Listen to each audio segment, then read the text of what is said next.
Donc, bonjour à tous, bienvenue sur ce débrief d'après-match entre la France et l'Autriche. Donc, vous voyez les compositions. Donc, la France a remporté ce match du deuxième match de poule du groupe D, tout simplement 1-0. Un but qui intervient au bout de la 30e minute, but de Monsieur M. Weber. Donc, c'est le seul Autrichien qui a pu marquer lors de cette rencontre. Par rapport à la composition française, ce match a été un match très beau, très satisfaisant, parce que ça répondait à chaque fois. En premier mi-temps, les Bleus répondaient en faisant des attaques rapides, notamment avec Kylian Mbappé, Griezmann, Kanté. On reviendra sur Kanté, les amis, je vous oublie pas. Je l'oublie pas surtout. Mais franchement, défensivement, les Bleus se sont sortis du piège autrichien dès la mi-temps. Pour rappel, donc, il n'y avait pas Giroud qui était titulaire. C'était Marcus Thuram qui était titulaire à la place.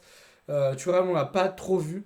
Enfin, je ne l'ai pas trouvé présent au sein de l'équipe de France.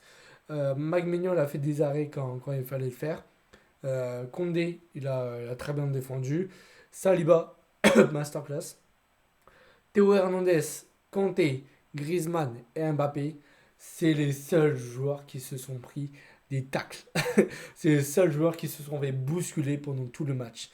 Griezmann est sorti sur blessure.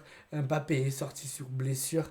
Euh, Kanté a été exceptionnel. On revient sur Kanté. Kanté, ce match est pour toi. Ce match, tu le mérites. Franchement, Kanté, les dribbles, les actions, les rapidités, les replis défensifs, les contre-attaques, t'as tout mené. T'as mené l'équipe de France. T'es l'homme qu'on voulait.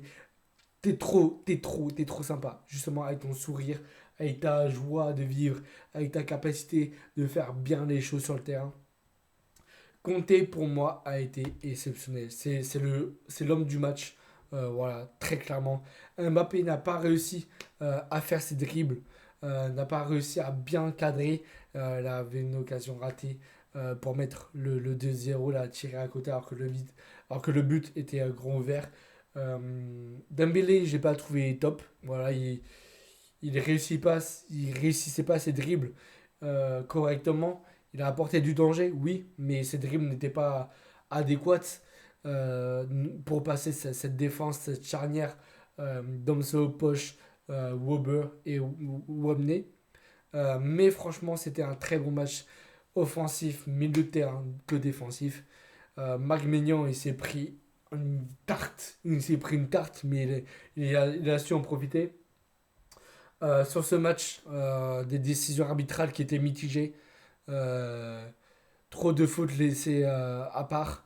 Les remplacements, c'était n'importe quoi. Les remplacements, en toute fin de match, le joueur autrichien pouvait rentrer, mais il y avait Giroud et il y avait Fofana qui attendaient depuis une heure. Je ne comprends pas cet arbitre. Mais voilà, franchement, sinon, très très beau match de l'équipe de France. J'étais ravi de les voir jouer, de entendre cette Marseillaise de nouveau. Giroud a été mis sur le terrain pendant les 9 minutes de temps additionnel restantes. Mais voilà, on sait tous que c'est un moment particulier pour Giroud. Giroud qui a raté aussi une occasion, la balle de 2-0. Mais franchement, voilà, le résultat est là. Si on arrive contre les Pays-Bas, parce que là on est premier égalité de points avec les Pays-Bas, donc si on arrive à battre le 21 juin, je ferai toujours un live.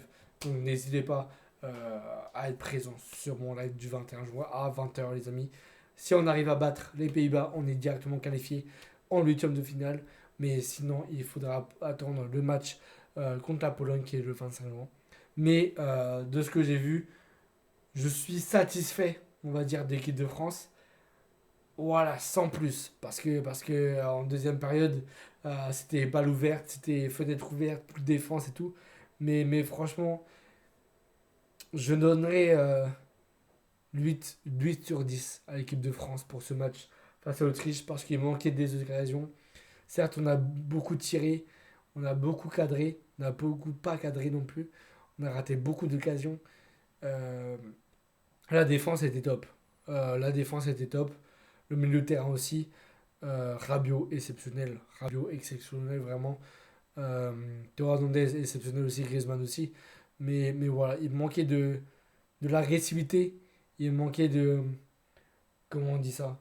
Il manquait de la percussion. Voilà. Mais franchement, qu'importe le match, le résultat est là. 1-0.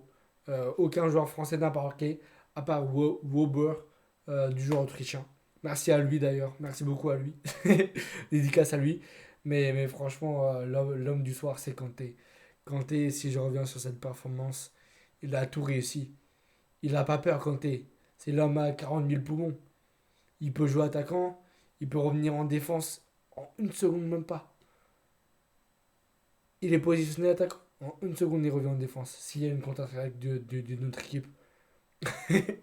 Donc, merci à tous ceux qui étaient sur mon live. N'hésitez pas à mettre allez, les bleus dans les commentaires. Je verrai qui a été dans les lives, qui a regardé la vidéo jusqu'au bout.